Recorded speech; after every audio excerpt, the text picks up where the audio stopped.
अच्छा, अब हम देखते हैं कि how we can represent this tree in memory. Okay, so there are two basic ways to represent the binary trees in memory. One is using arrays and the other is using linked list. So one is using arrays and the other is linked list. तो इन दो तरीकों से हम जो है अपने binary tree को memory में रिप्रेजेंट कर सकते हैं. ठीक है. Binary trees can be stored in arrays, and if the tree is complete binary tree, this method wastes no space. अगर complete binary tree होगा तो जो है हमने डेफिनेशन उसकी कंप्लीट पढ़ चुके हैं, जहाँ पर आपके पास लेवल फुल होता है. कंप्लीट बाइनरी ट्री अगर होगा तो आपके पास यहाँ मेमोरी कोई भी ज़ाया नहीं होगी. ठीक है ना.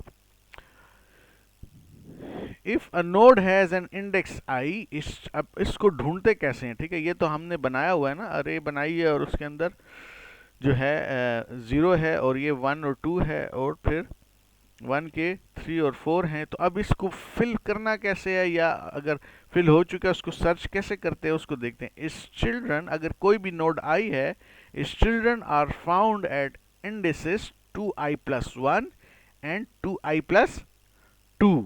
कोई भी नोड है तो उसके चिल्ड्रन कहाँ पर मिलेंगे या उनके चिल्ड्रन को कहाँ पर होना चाहिए.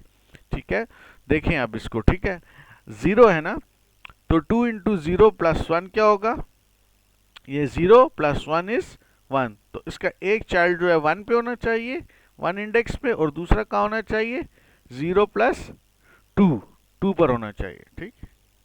अब इस 2 के देख लेते हैं समझने के लिए कि इसकी चाइल्ड किस किस लोकेशन पर होने चाहिए. ठीक है, 2 2s आर 4.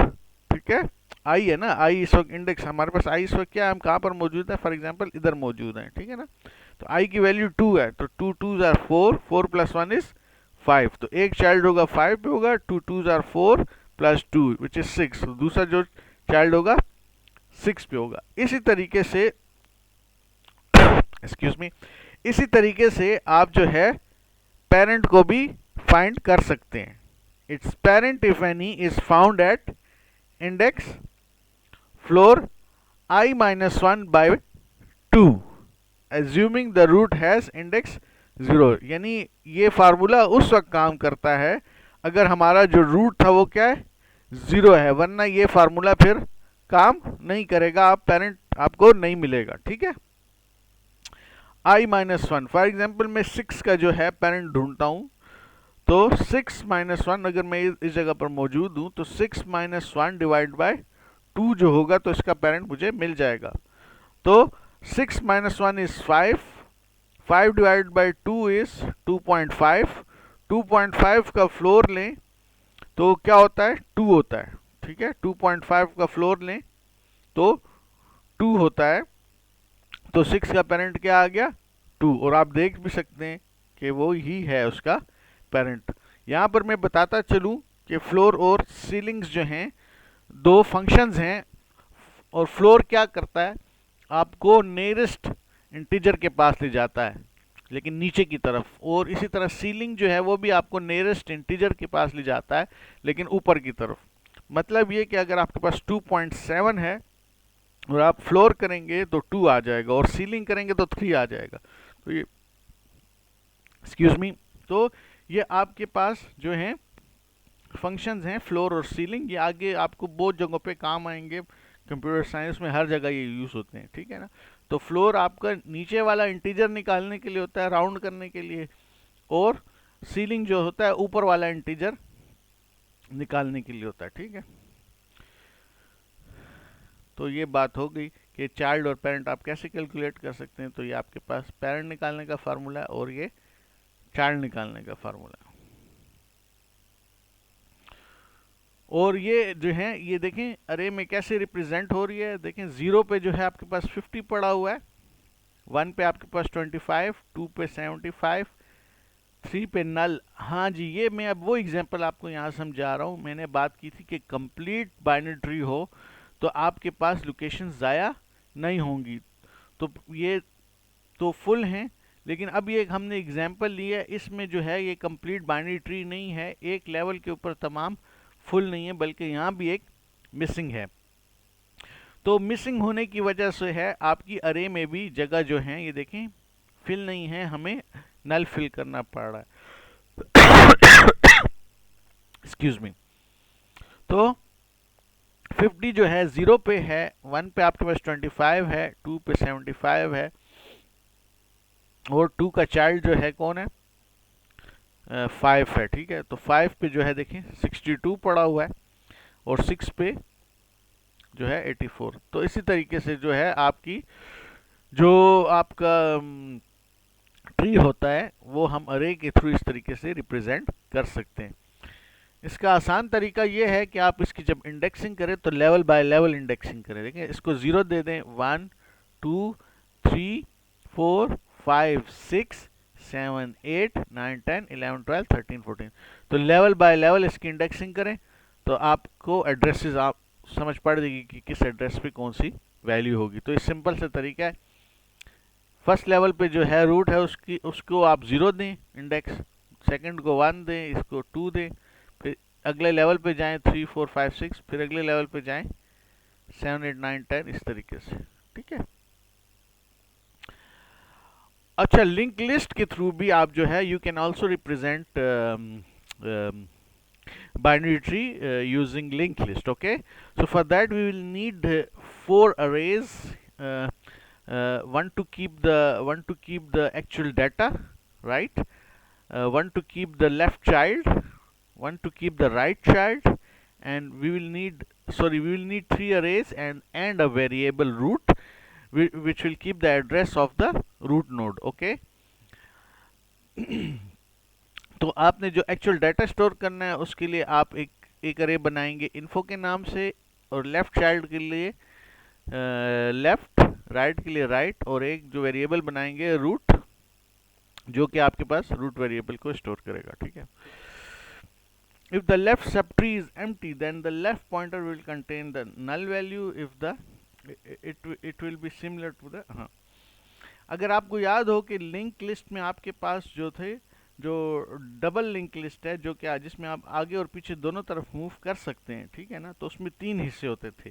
ठीक है, एक दरमियान का हिस्सा होता था जो कि वैल्यू स्टोर करता था, एक लेफ्ट साइड पे स्टोर होता था जो कि पिछली वाले लिंक लिस्ट में जो पिछले वाला नोड है उसका एड्रेस स्टोर करता था, और जो राइट वाला है वो राइट साइड पे जो अगला वाला जो नोड है उसका एड्रेस स्टोर करता था। तो ये वही समझाने की कोशिश कर रहा है कि यहाँ पर जो है आपके पास जो दरमियान वाला है वो तो नोड की वैल्यू स्टोर करेगा, जो लेफ्ट वाला जो है, जो पीछे वाला है जो बाएं तरफ है, वो लेफ्ट चाइल्ड का एड्रेस स्टोर करेगा, और राइट वाला राइट चाइल्ड का स्टोर करेगा, और अगर कोई लेफ्ट चाइल्ड नहीं है तो उसमें फिर नल स्टोर होगा। ठीक है।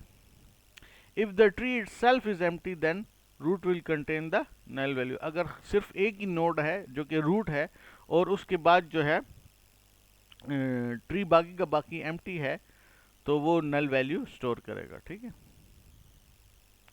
ये एक आपके पास लिंक लिस्ट के थ्रू किस तरीके से हम ट्री को रिप्रेजेंट कर सकते हैं वो है। ये जो है आपका यहाँ से एक्चुअल जो ए है ये आपका रूट नोड है, तो यहाँ से आपका जो है जो ट्री है स्टार्ट हो रहा है। लेकिन मैंने क्या कहा था कि एक आपके पास रूट वेरिएबल भी होगा, एक रूट वेरिएबल भी होगा जो कि आपको रूट का एड्रेस स्टोर करेगा। तो ये वो जो है रूट का एड्रेस स्टोर कर रहा है, रूट वेरिएबल है। बाकी जो है ये एक जो है आपके पास इन्फो है, इन्फो वाली ये दरमियान वाली है। ठीक है, इन्फो ऑफ के जो लिखा हुआ था, तो ये वो अरे है इन्फो ऑफ वाली जिसमें 5 10 2 18 13 ये स्टोर होगा, और उसके अलावा जो आपके पास लेफ्ट ऑफ के होगा जिसमें 10 18 ये जो एड्रेस स्टोर हो, और ये राइट ऑफ की है। ठीक है, ये वाली साइड। तो ये आपकी लिंक लिस्ट है, और लिंक लिस्ट के थ्रू जो है यहाँ पर हमारे पास एक ट्री सा हमने बनाया लिंक लिस्ट के थ्रू। ठीक है, तो उसको ज़रा थोड़ा समझ भी लेते हैं। ठीक है, ये आपके पास जो है 5 एड्रेस है, 5 पे हम जाते हैं तो उसके 2 चाइल्ड हैं। ठीक है, वो कौन कौन से, एक 2 चाइल्ड है, वो हमने उसका एड्रेस जो है राइट साइड पर रखा हुआ है जिस वो है 2। इसका एक चाइल्ड जो है C है। ठीक है, तो इस तरीके से जो है, और इसी तरीके से जो 10 जो है हमने लेफ्ट साइड पे रखा है, इसका लेफ्ट चाइल्ड जो है 10 है, ठीक है। तो 10 हमने यहाँ पे रखा है, ठीक है।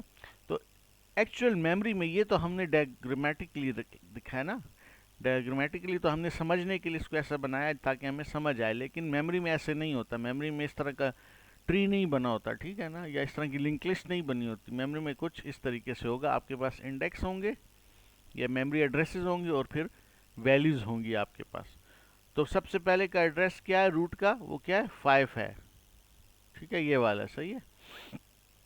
और 5 के राइट साइड पे क्या है, ठीक है, 3 आपके पास अरेज हैं, सही, ये 3 आपके पास अरेज हैं। एक जो है इन्फो की अरे है, एक आपके पास लेफ्ट की अरे है और एक आपकी राइट की अरे है। तो 5 में जो वैल्यू पड़ी है वो ए है और उसका वो कहता है राइट चाइल्ड जो है 2 है। इसका देखें राइट चाइल्ड कौन सा था, 2 है, सही है। और इसका लेफ्ट चाइल्ड कहता है 10 है, ठीक है, ये लेफ्ट चाइल्ड इसका 10 है। तो फॉर एग्जांपल हम 2 पे चले जाते हैं, 2 पे जाते हैं तो देखते हैं क्या पड़ेगा, इन्फो सी पड़ा हुआ है। राइट चाइल्ड पे हम गए तो सी पड़ा हुआ है। इसी तरीके से हम जब राइट चाइल्ड पे गए तो सी पड़ा है, उसके राइट पे 6 है और लेफ्ट पे 3 है। देखते हैं वहाँ भी ऐसे ही है, हाँ जी, उसके राइट पे 6 है और लेफ्ट पे 3 है। तो इस तरीके से, और जहाँ पर नल होगा वहाँ पर आप 0 डालेंगे, ठीक है। जहाँ पे आपके पास नल है, फॉर एग्जांपल डी के लेफ्ट और राइट पे क्या है, नल है, सही है। डी कहाँ पर है, ये। तो डी का ना राइट चाइल्ड है ना लेफ्ट चाइल्ड है, ना राइट चाइल्ड है ना लेफ्ट चाइल्ड है, तो वहाँ पे आप 0 डालेंगे, यानी ये आगे इसके फर्दर चाइल्ड नहीं है, 0 का ये मतलब है, ठीक है। तो मेमोरी में ये कुछ इस तरीके से रिप्रेजेंट होगा। मिड टर्म का कोर्स आपका यहाँ पर ख़त्म होता है। हमने ट्रीज पढ़े, मिड टर्म के बाद ग्राफ्स पढ़ेंगे और फिर कुछ सर्चिंग एंड सॉर्टिंग एल्गोरिथम्स पढ़ेंगे मिड टर्म के बाद। थैंक यू जी, अल्लाह हाफिज़।